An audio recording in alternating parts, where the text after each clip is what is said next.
Vean esto, hermanos mexicanos. Index on Censorship. Bueno, ¿quiénes son ellos? Se supone que es este tipo de organizaciones que ya les hemos comentado varias veces aquí, autónomas, sí, que hay muchas en el mundo, donde se supone que ellos están en contra de la libertad de expresión. Y ellos han puesto en su lista a nuestro presidente Andrés Manuel López Obrador como un tirano que no permite la libertad de expresión, junto con Kim Jong de Norcorea, ¿no? Daniel Ortega de Nicaragua, y bueno, vemos que aquí también está Putin, etcétera, etcétera, etcétera, etcétera. Entonces, fíjense qué curioso, pues ahí metiéndote a la página algo tan sencillo, ¿no? Como checarte la página, te das cuenta quiénes son los que están financiando esta organización. Y aquí vamos a ver toda esta lista, que por cierto, déjenme copiárselas y se las voy a poner aquí en los comentarios, porque a mí me gustaría que hiciéramos un trabajo entre todos y que si ustedes tienen tiempito ahí después del programa, pues ponerse a investigar cada una de estas empresas, quiénes son los dueños de cada una de las empresas, ¿sí? Yo les voy a poner un a uno aquí en el caso de Open Society Foundations. ¿Quién es el dueño de Open Society Foundations, que es el que está financiando? Pues estamos viendo que es George Soros, ¿sí? Entonces es lo mismo que hemos hablado, de verdad increíble, hermanos mexicanos, que el presidente que más libertad de expresión ha dado, se le califique de esta forma, ¿no? Al que le han dicho pendejo, Hitler, de las cosas que recuerdo, bueno, métanse a Twitter y ven todo lo que le dicen, y se supone el tirano que no permite la libertad de expresión, cuando vemos precisamente que hoy estuvimos aguantando a la reportera del Reforma, que inclusive la semana pasada estuvimos mostrándoles a ustedes a esta reportera que le está gritando, ¿qué me vas a decir? Que hasta de tú le hablaba al presidente, ¿no? Y que le faltan al respeto, le hablan de una forma horrible, que veíamos a los expresidentes porque no vimos, ¿verdad? Jamás a Index on Censorship, no los vimos hablando en contra de Felipe Calderón cuando se llevaban a esta mujer cargando, ¿sí? En una conferencia de prensa de él. No veíamos en muchos casos que hemos visto, no lo vimos con todas las matanzas aquí en México, no lo vimos hablando nada de Ayotzinapa, de Atenco, de Aguas Blancas, etcétera, etcétera, etcétera, no los vimos. Y es lo que estamos viendo, volvemos al mismo tema que hemos vuelto a tocar desde el principio, todas estas organizaciones que hacen lo contrario por lo cual fueron creadas, lo contrario. Precisamente el presidente estuvo hablando de la ONU, ¿por qué hay una guerra? ¿Por qué la ONU no hace nada? ¿Por qué la ONU no hace nada en contra de la pobreza? ¿Qué hace un presidente mexicano diciéndole a la ONU, dándole esta propuesta de que les pidan el 0.2% a las empresas que tienen más dinero, o a las personas más ricas en el mundo, para ayudar a la gente pobre del mundo? ¿Qué tiene que hacer un presidente mexicano yéndole a la ONU a decirle algo que debería de salir desde la ONU, verdad? Pues es lo que estamos viendo, hermanos mexicanos, todo es una pantalla. El lobo vestido de oveja, ¿sí? ¿Cuáles son los términos de Felipe Calderón? México libre, hablan de libertad, hablan de democracia, hablan de derechos humanos, y solamente hablan de eso porque actúan de la forma contraria. Te escuchamos, Diana, ¿qué opinas de esto? Bueno, esto también a mi parecer responde a una agenda externa, a una agenda que busca, a mi parecer, hablar desde su privilegio. Es verdad que no nada más está Andrés Manuel aquí dentro de estos señalados, sino pues verdaderas personas cuyas acciones son cuestionables y censurables, como el de Qatar, como Kim Jong y como como el rey saudí o el príncipe saudí. Pero creo que poner a AMLO como un dictador ya es siento yo que hablar, que querer espantarnos, hablando desde el privilegio que tienen estas personas, ¿no? Se habla de periodistas muertos, se habla de cuántos van en el sexenio. Yo no voy a poner en contradicción esas cifras porque son vidas humanas, pero hay que tener en cuenta en dónde suceden. Y desafortunadamente los estados en donde hay este tipo de represión, donde hay más muertos, son 4 estados: Veracruz, Guanajuato, Sonora y Veracruz, Guanajuato, Sonora, y a veces me parece que es Zacatecas. No, perdón, Estado de México. Si nosotros escarbamos en estos estados, vemos que hay una enorme inseguridad, empezando por quiénes son sus gobernantes y qué larga historia han tenido de inseguridad y ataques contra periodistas. Y si nos vamos todavía más hacia atrás, vemos que los ataques hacia periodistas no son, pues no diría que son obra de este sexenio, sino que ya tienen muchísimo tiempo. Y lo podemos ver incluso desde el salinato y más allá, ¿no? Nos vamos hasta Luis Echeverría y la represión priista, ¿no? Sin embargo, como bien lo dijo Molay, no existían tanto las redes sociales, no existía tanto esta parte de la comunicación alternativa, entonces se contabilizaban menos. Ahora, hay que tener en cuenta que la 4T y el gobierno de AMLO no son mágicos, o sea, no es así de que lleguen y digan, bueno, se va a respetar los derechos humanos y se respeten de un día para otro. Es un proceso. Y nuestro país está lleno de contradicciones, está lleno de fragmentaciones, de gobiernos que todavía comulgan con la agenda política del PRI, del PAN, de grupos corrompidos que existen en muchísimos partidos políticos y sobre todo lo que es el crimen organizado que no se ha erradicado. Entonces, estos periodistas pues han arriesgado su vida, se han expuesto el pellejo, pero no están exentos de que no les gusta lo que le dijo al matón del pueblo, al cacique, al gobernador corrupto, etcétera, y que habría que hacer una revisión regional de quiénes son y por qué pasa, ¿no? Ahora, no es lo mismo, a mi parecer, libertad de expresión que periodistas asesinados, que es lo que que esta página Index of Censorship también como que trata de entremezclar, porque una cosa responde a un problema y otra cosa responde a un problema más coyuntural. Aquí se pueden expresar muchísimas personas, creo que si no, no se tendría este tipo de programas al aire, pero también en otros estados, o sea, hay que tener en cuenta que no todos tienen las mismas condiciones que una Ciudad de México, que algún otro estado.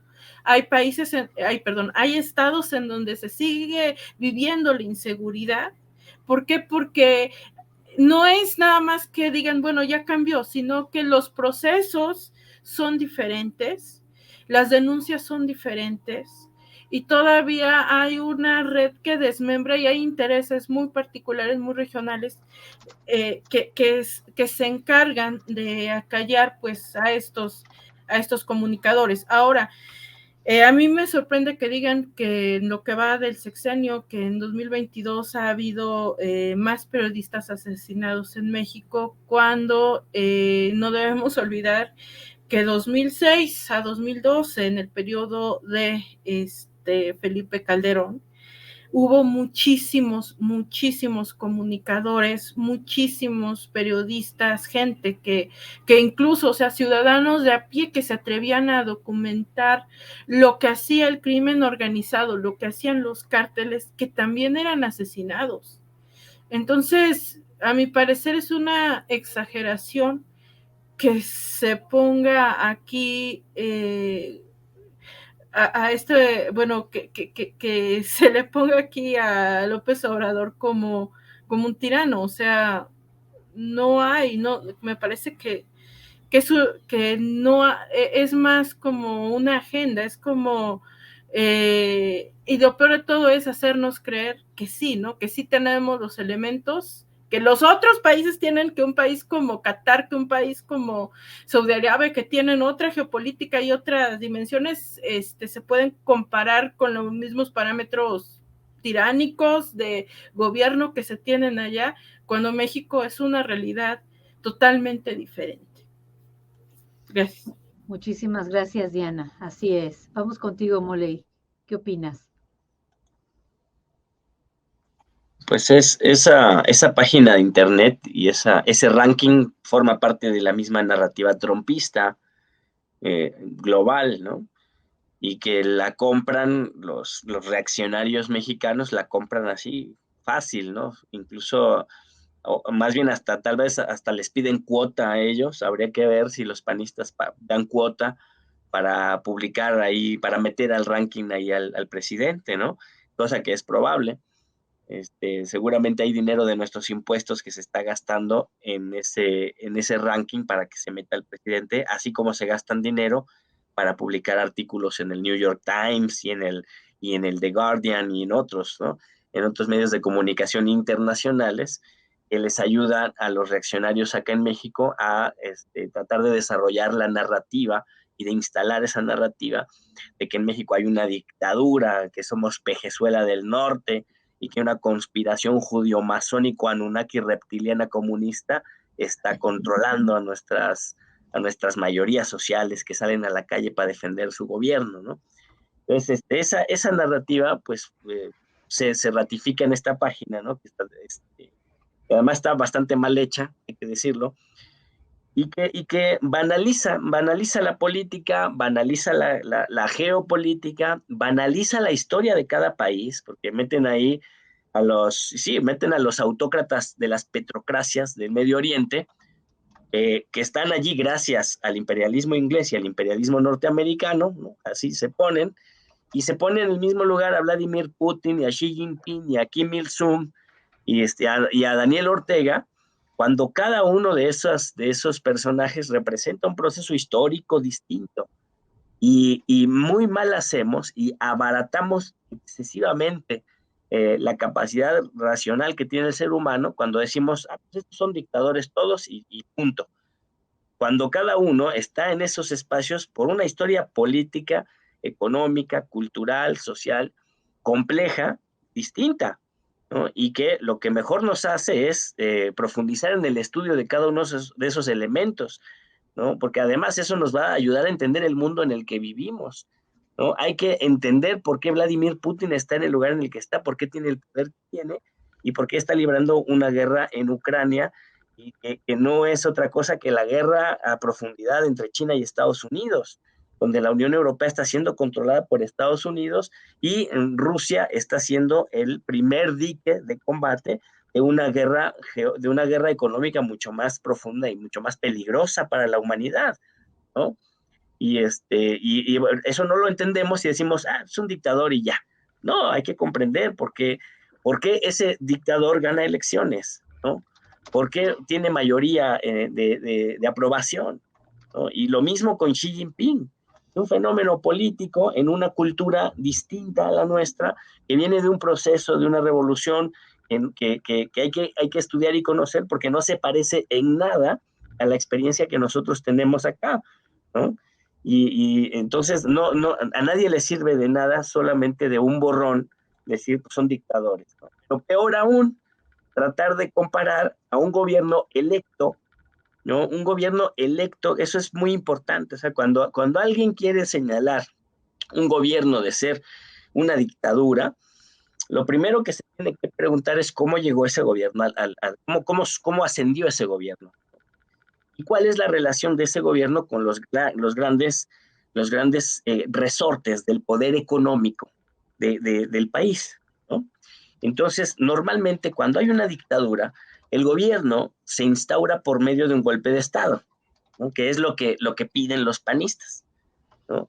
O lo que está pasando en Perú, ¿no? Normalmente es un golpe de Estado apoyado por las oligarquías, en América Latina, oligarquías criollas, las familias ricas, los grandes potentados vinculados económicamente al capital transnacional, ¿no? Y entonces esos grandes poderes fácticos de la economía destruyen los procesos democráticos e instalan por la vía militar o por la vía civil, ahora por la vía judicial, ya está muy de moda, que es el lawfare, instalan gobiernos ilegítimos que gobiernan con agendas que no han sido votadas, que gobiernan con agendas de minorías y que gobiernan en función de los intereses de esas minorías.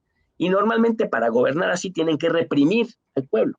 Y por lo tanto reprimen con la fuerza pública en las calles y reprimen la prensa y reprimen la difusión de las ideas y conculcan libertades como la libertad de reunión, la libertad de libre manifestación de las ideas y la libertad de movilización.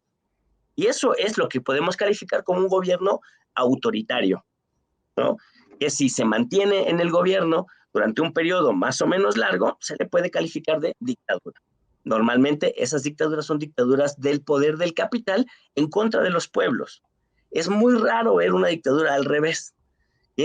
La narrativa que la derecha quiere instalar es que las dictaduras son de izquierda, ¿no?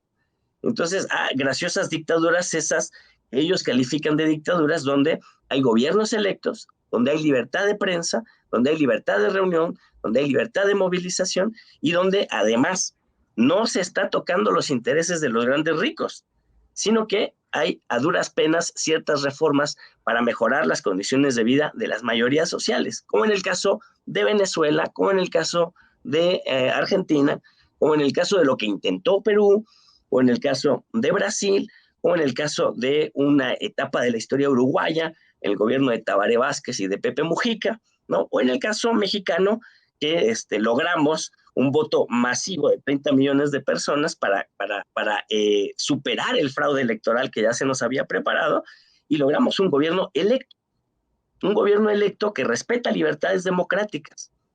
Es un sinsentido absoluto llamar a Andrés Manuel dictador o llamarlo tirano.